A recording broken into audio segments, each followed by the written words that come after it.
Vous suivez Lux Télévision, mesdames et messieurs, vous faites bien. Les titres de l'actualité: grand soleil et vague de chaleur au Congo en général et à Pointe-Noire en particulier.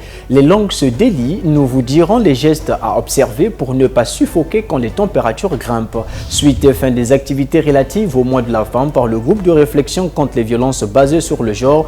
L'égalité homme-femme a été au centre des échanges. Elle est devenue une référence dans la ville de Pointe-Noire pour sa justesse dans les tresses et coiffures. Alcha Justesse Kibamba est tenancière de Kim Alcha Hair Salon.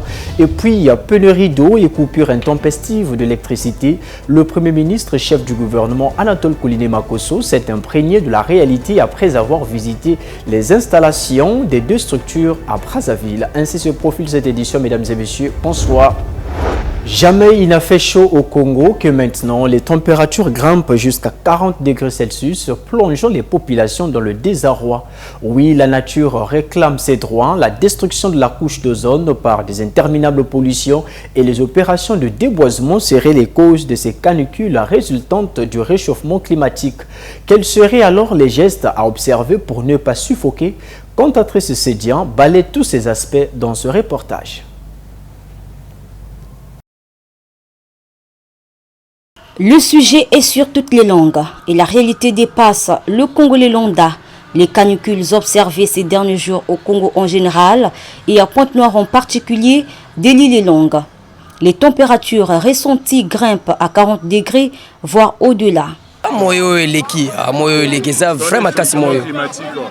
Changement climatique. Tchad, Mali, Bouya, mais descendu dans le Congo. Donc, mais avec moi, c'était un peu compliqué. Les années passées, je m'étais vraiment bien. Mais depuis que, surtout en année, il y a quelques fois musique. La difficulté crée souvent l'opportunité, dit-on. Certaines femmes profitent de ces fortes températures pour se faire des sous en vendant de l'eau dans des bouteilles plastiques et sachets, malgré l'assaut des agents de l'ordre. Ils permettent vraiment de bien passer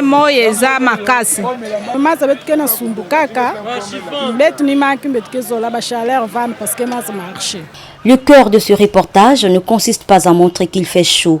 La réalité est connue de tous, mais plutôt cerner les gestes à observer pour ne pas suffoquer. Le professeur Olivier Henry nous en parle.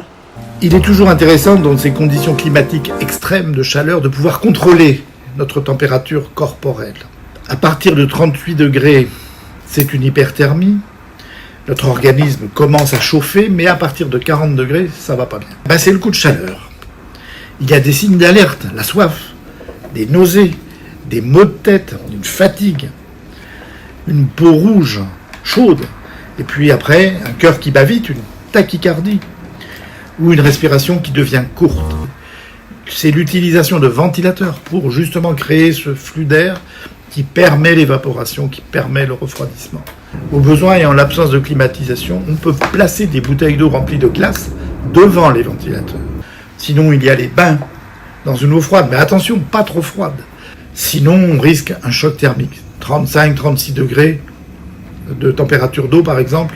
Et puis, évidemment, il faut surveiller la température. Rappelons que les personnes âgées restent les plus vulnérables, ainsi que les patients atteints de maladies chroniques, surtout les maladies cardiovasculaires.